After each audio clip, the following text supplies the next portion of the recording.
रिजवी, प्रधानमंत्री मोदी ने भी बहुजन समाज पार्टी का नाम लिया है। बिल्कुल, बसपा का नाम लिया है, बहुत सारी पार्टियों के नाम लिए हैं, समाजवादी पार्टी का नहीं लिया, बसपा का नाम लिया है। तो कहीं ना कहीं बसपा का उदय तय है। प्रधानमंत्री की अगर जुबान पर भी बसपा आ रही है तो समझ लीजिए इस देश के हर नेता के, हर देश के समर्थक के, बहुजन समाज पार्टी के समर्थकों के और बहुजन समाज के लोगों के पास ये बात बिल्कुल ठोस तरीके से, महत्वपूर्ण तरीके से मैं बता रहा हूँ कि अब 2027 में बसपा का उदय होने वाला है। नहीं, तो पेपर लगातार था, पेपर लगातार था, विवाद कोई बात ना, घर में सब चलता है, ये सब चीजें चलती है। काम बढ़िया चल रहा है, केरल के अंदर बहुत अच्छा काम चल रहा है। हम वहाँ पर काफी लोकल बॉडी की सीटें वहाँ पे जीती हैं। एक डिप्टी चेयरमैन यानी कि डिप्टी मेरे बोलते हैं हमारे क्षेत्र में, उसको हम लोगों ने जीता है और हमें उम्मीद है कि उसको हम टिकट देकर के अब की बार एक सीट मिनिमम हम खाता खोलने का काम केरल से करेंगे।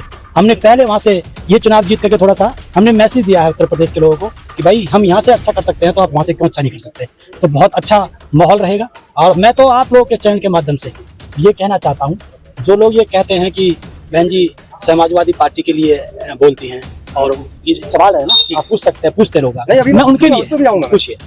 ये अभी जो बहुजन समाज पार्टी के आपके लोगों के जो बड़े पुरोधा रहे बसपा के, नसीमुद्दीन सिद्दीकी जी, उन्होंने सपा का दामन थाम लिया है, कुछ कहना चाहेंगे आप? देखिए, ये तो पहले से ही चोट इन्होंने यहाँ पे जख्म दिया था, वो दिया था तो सीक्रेट मैटर होता है। एक डिप्टी सीएम के रूप में वो चला करते थे सिद्दीकी साहब, कहते सेकंड टू बहन जी हैं और के लिए, क्योंकि दर्शकों तक पूरी खबर पहुंचानी है कि आखिर बसपा की राष्ट्रीय बैठक में क्या कुछ हुआ। तो पवन ने लगातार जिन नेताओं से बात की है, उन नेताओं में अशोक सिद्धार्थ भी शामिल हैं, लालजी मेधांकर शामिल हैं। लालजी मेधांकर के साथ साथ अशोक सिद्धार्थ के साथ साथ डॉक्टर अशोक सिद्धार्थ के साथ साथ जयप्रकाश जी भी शामिल हैं।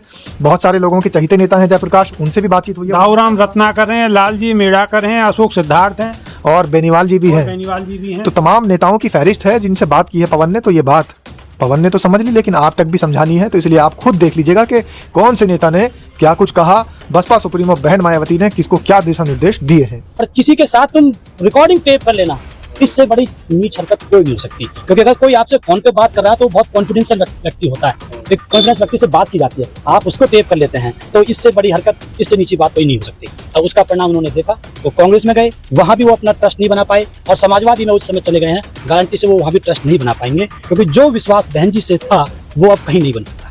वापस बहन जी के पास बन सकता है?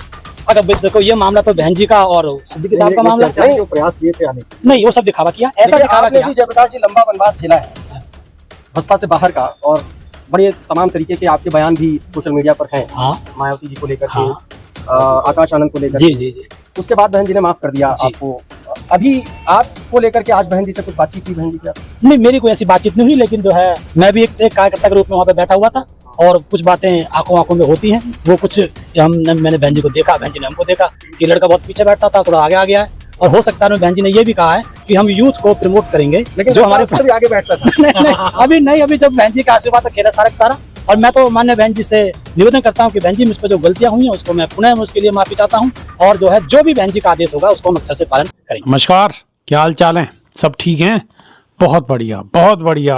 अपना और अपने इनको ख्याल रखो, और जब टाइम मिले तो वीडियो जरूर देखो। देसी देख बिगर ब्रेक, बगैर लाग लपेट, बिल्कुल देसी अंदाज में। मैं विपिन बेबाक और मेरे साथ पत्रकार शादाब रिजवी। जय हिंद, जय भीम, सत श्री अकाल, आदाब। मेरा नाम है शादाब। शादाब रिजवी, आप तो कह रहे हैं कि मीटिंग होगी, बसपा ने जो है पूरे देश के जितने भी हर प्रदेश के जितने भी नेता सब बुलाएं, और मीटिंग फलानी डेट को होगी, ठिकाने को होगी, लेकिन बहन जी ने तो पहली मीटिंग कर ली। ये क्या चक्कर है कि समझ में नहीं आया, ना लोगों की समझ में आया, ना मेरी समझ में आया। देखिए, 22-23 तारीख के बारे में बातचीत चल रही थी, और 22 तारीख आज है, तो मीटिंग हो गई। और राष्ट्रीय बैठक तो पहले ही तय थी, राष्ट्रीय बैठक हो गई, बड़े बड़े नेता वहां पर शामिल हुए हैं, राष्ट्रीय बैठक का हिस्सा बने हैं।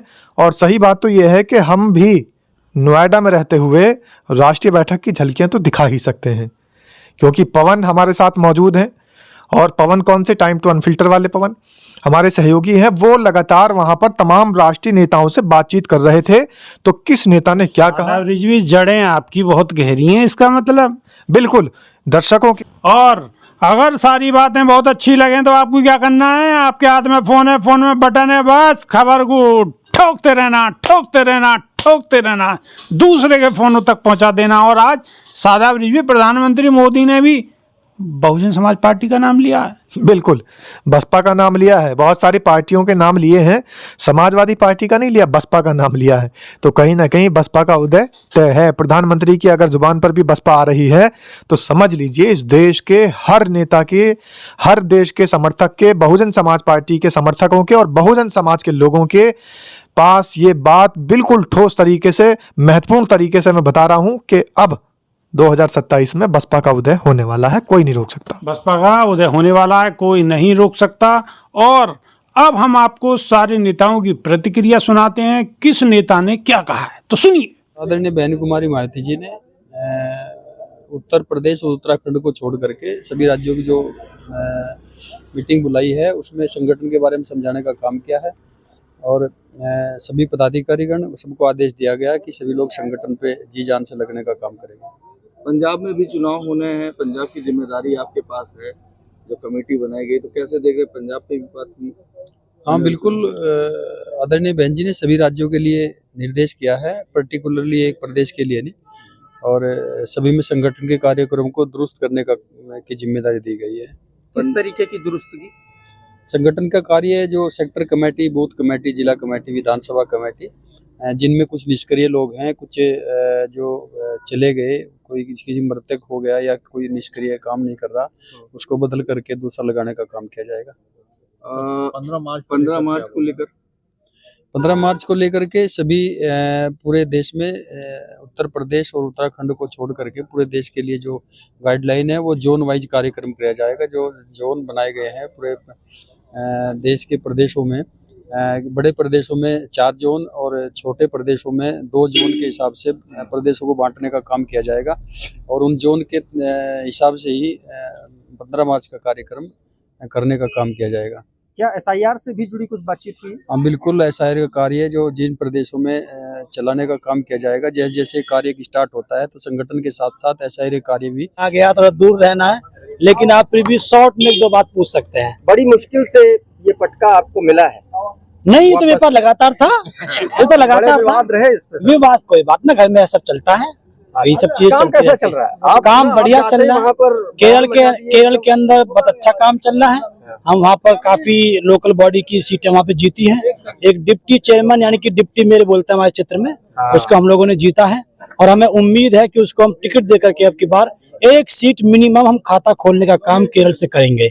हमने पहले वहाँ से ये चुनाव जीत करके थोड़ा सा हमने मैसेज दिया है उत्तर प्रदेश के लोगों को कि भाई हम यहाँ से अच्छा कर सकते हैं तो आप वहाँ से क्यों अच्छा नहीं कर सकते। तो बहुत अच्छा माहौल रहेगा और मैं तो आप लोगों के चैनल के माध्यम से ये कहना चाहता हूँ, जो लोग ये कहते हैं कि बहन जी समाजवादी पार्टी के लिए बोलती हैं और ये सवाल है ना, आप पूछ सकते हैं, पूछते लोग नहीं, अभी मैं उनके लिए उस पे भी आऊंगा। पूछिए। ये अभी जो बहुजन समाज पार्टी के आप ही लोगों के जो बड़े पुरोधा रहे बसपा के, नसीमुद्दीन सिद्दीकी जी, उन्होंने सपा का दामन थाम लिया है, कुछ कहना चाहेंगे आप? देखिए, ये तो पहले से ही चोट इन्होंने यहाँ पे जख्म दिया था, वो दिया था जो सीक्रेट मैटर होता है। एक डिप्टी सीएम के रूप में वो चला करते थे सिद्दीकी साहब, कहते सेकंड टू बहन जी हैं, और किसी के साथ तुम रिकॉर्डिंग टेप कर लेना, इससे बड़ी नीच हरकत कोई नहीं हो सकती। क्योंकि अगर कोई आपसे फोन पे बात कर रहा है तो बहुत कॉन्फिडेंशियल व्यक्ति होता है, एक कॉन्फिडेंस व्यक्ति से बात की जाती है, आप उसको टेप कर लेते हैं, तो इससे बड़ी हरकत, इससे नीची बात कोई नहीं हो सकती। और उसका परिणाम उन्होंने देखा, वो कांग्रेस में गए, वहां भी वो अपना ट्रस्ट नहीं बना पाए और समाजवादी में उस समय चले गए हैं, गारंटी से वो वहां भी ट्रस्ट नहीं बना पाएंगे, क्योंकि जो विश्वास बहन जी से था वो अब कहीं नहीं बन सकता। तो वापस बहन जी के पास बन सकता है? अगर देखो ये मामला तो बहन जी का और सिद्दीकी साहब का मामला नहीं, जो प्रयास किए थे आने के लिए, नहीं, वो सब दिखावा किया, ऐसा दिखावा किया। भी जयप्रकाश जी लंबा वनवास झेला है बसपा से बाहर का, और बड़े तमाम तरीके के आपके बयान भी सोशल मीडिया पर हैं। हाँ, मायावती जी को लेकर के, हाँ, आकाश आनंद को लेकर, जी जी जी। उसके बाद बहन जी ने माफ कर दिया आपको।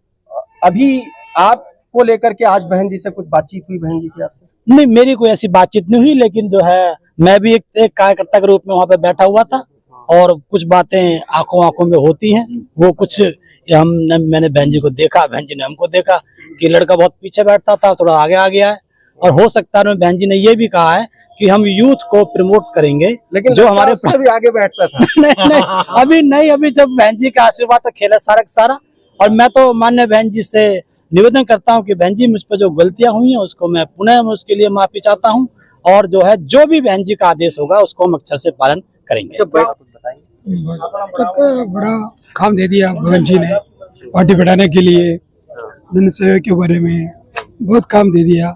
सब काम करना है केरला में। अभी आम चुनाव हुए बसपा, अभी केरला में चुनाव आ रहे हैं। अभी केरला में नेक्स्ट महीने चुनाव डिक्लेयर हो जाएगा। अप्रैल सेकंड हफ्ता में चुनाव भी चल जाएगा। अभी कब चल क्या रणनीति क्या है? अकेले लड़ेगी पार्टी की गठबंधन की भी? कोई गठबंधन नहीं है, कोई गठबंधन नहीं है। केरला में आप लोगों ने पंचायत चुनाव में अच्छा प्रदर्शन किया है। अच्छा प्रदर्शन किया। आप क्या स्ट्रेटजी मानते हैं? इतने दिनों से नहीं हो पा रहा था और अब अच्छा प्रदर्शन हुआ है। अभी क्या वजह रही? 2 वाइस प्रेसिडेंट बनाया हमने केरला में, 2 वाइस प्रेसिडेंट है, एक मेंबर भी बनाया। इसमें हमारा नेशनल कोऑर्डिनेटर का बहुत सपोर्ट था, इसलिए हुआ। अभी काम अच्छा से चलते हैं। अभी कोऑर्डिनेटर आते हैं उधर, धर्मवीर और जयप्रकाश दोनों लगे हुए हैं। जयप्रकाश साहब का गाड़ी उधर पड़ा है। अभी ये सारा डिस्ट्रिक्ट में घूम गए एक बार। का सेकंड विजिट अभी करना है। एक बयान ये हुआ केरला से कि विधायक की भी तैयारी है, तो क्या विधायक का काम चलते हैं। अभी कैंडिडेट का फाइनलाइज हो गया, हमारा ये भी डिक्लेयर करना है, सबको लिस्ट देना है। ये मेरा नाम सुब्रमण्यम है, केरला से आया। स्टेट प्रभारी है। Thank you. जो बस माननीय बहन जी जैसे हर वर्ष अपने बर्थडे के बाद संगठन की समीक्षा के लिए जो दिशा निर्देश देती हैं, उन्हीं के संबंध में दिशा निर्देश दिए गए हैं। क्या संगठन में कुछ बुनियादी बदलाव होने नहीं, ऐसा कुछ भी नहीं, कोई भी नहीं। संगठन की समीक्षा के जो निर्देश दिए जाते हैं वही दिशा निर्देश 15 तारीख को लेकर के बातचीत। 15 मार्च का कार्यक्रम जैसे एज यूजुअल जोन वाइज होगा। जो बहन जी ने पिछली बैठक में दिल्ली में दिए थे, उन्हीं हिसाब से बता दिया। पुनः उनको बताया गया कि आप लोग 15 मार्च का कार्यक्रम बहुजन समाज पार्टी के जन्मदाता एवं संस्थापक के जयंती के कार्यक्रम को बड़े पैमाने पर विशाल रूप से प्रचार प्रसार के साथ मनाने का काम। आपकी जिम्मेदारी बढ़ी है। धन्यवाद भाई साहब, धन्यवाद।